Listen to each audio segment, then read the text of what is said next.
folks, in today's video we're going to be talking all about tips, ways, reasons on how you can avoid unnecessary knee surgery. In our clinic we work with a lot of people, especially women who are 50 plus, 65 plus, who start to develop knee arthritis. They start to slowly lose the mobility in their knees. They start to have difficulty walking long distances or going up and down the stairs or getting up from the floor or going on long hikes that they once used to go and enjoy. And all these are very valid and real causes of concern that should kind of steer you back towards your knee joint health. But just because you are someone who is going through these symptoms does not mean that surgery is the only solution out there for you. Hi, my name is Dr. Taruna Rijhwani. I'm a physical therapist and a practice owner here in Reston, as well as author of the book Active Beyond 50.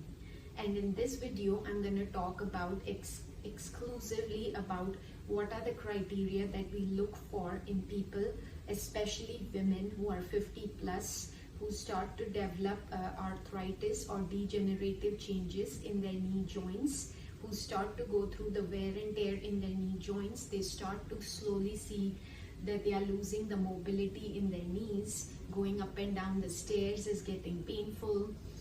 Going on long hikes is, not the same. They just don't have the confidence, and they start to develop a fear of falls. If this sounds like someone like you, then this video is a must watch for you.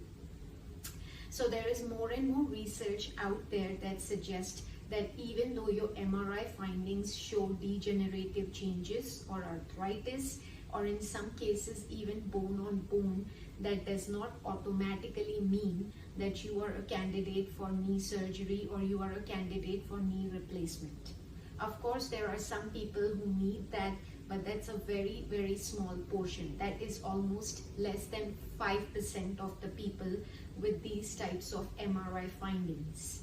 So what do the rest 95% of people need? The rest of the 95% people usually have one of the few things.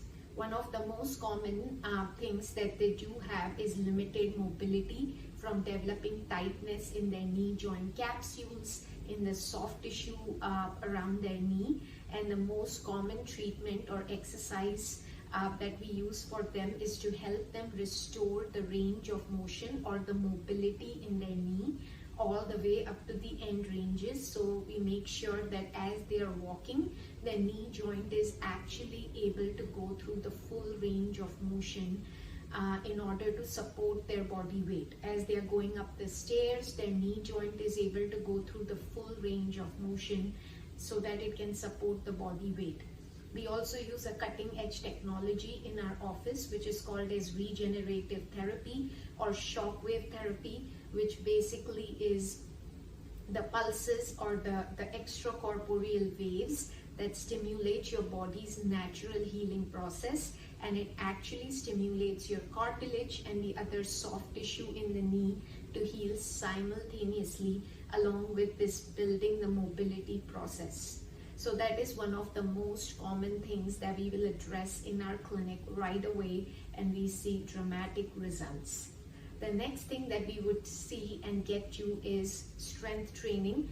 A lot of times, even though people are actively doing strength training, they don't activate the right muscles at the right time. For instance, a lot of people have a weak core. They don't activate their glutes the right way. They are not engaging their quads and hamstrings the way that they should when they are walking or they are going up and down the stairs and going on long hikes.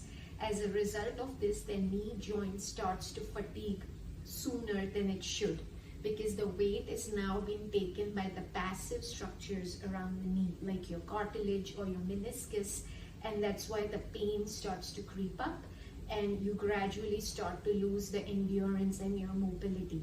So if we work with you and teach you how to activate and engage these muscles the right way, the right activation of the core at the right time, right activation of your glutes, right activation of your quads when you do certain specific functional movements, it can make a big difference when you actually go in your real life and go up and down the stairs, go on long walks, hikes, etc.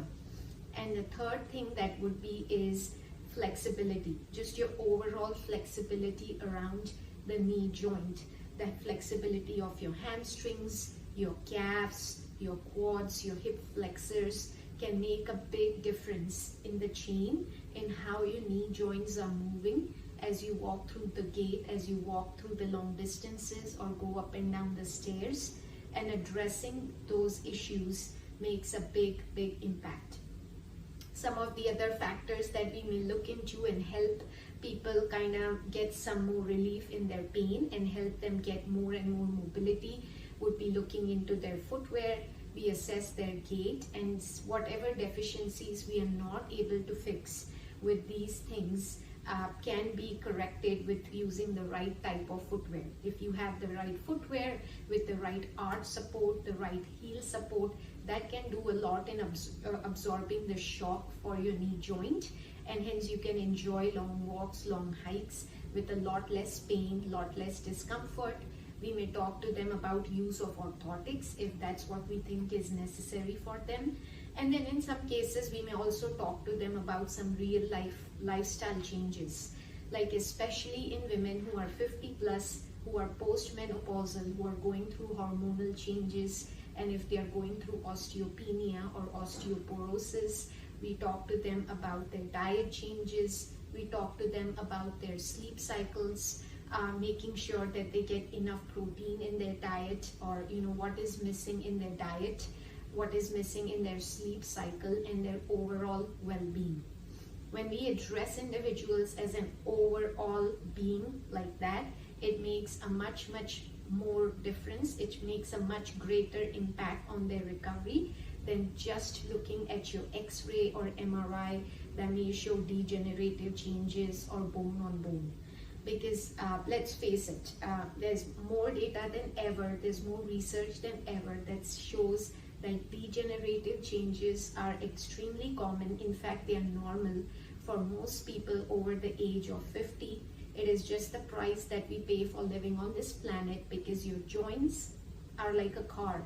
It's like the miles you put on your car is similar to seeing degenerative changes in your knee. It's the same thing as seeing wear and tear in your knee. So that alone cannot and should not be the criteria for you to make a decision on whether you need a knee replacement surgery or any other surgery on your knee for that matter. And besides that, there are many other treatment options that are available for you that can help you get back the mobility in your knee and minimize the pain without having to go through a dreadful, painful surgery and take the risk of not knowing what you will have on the other end. So if this is something that you found interesting, you are invited to come into our office for a complimentary discovery visit for your knee joint assessment. In this 30-minute session, you get a chance to spend one-on-one time with one of our physical therapy experts. We will do our own assessment on your knee joint. We will tell you exactly what we think the deficits are, get into what your goals are for your knee joint for the coming year 2025, and kind of make suggestions, lay out a plan of care for you so we can get to the root cause of your knee joint issues, the root cause of your mobility issues, and then give you a plan of care from there. And that may involve different spokes. So if that sounds like something that you are interested in, feel free to fill out the form that's in the bio, or you can also call or text us at this number below, 571-308-8252, and we will make sure to get you in as soon as we can. All right, take care.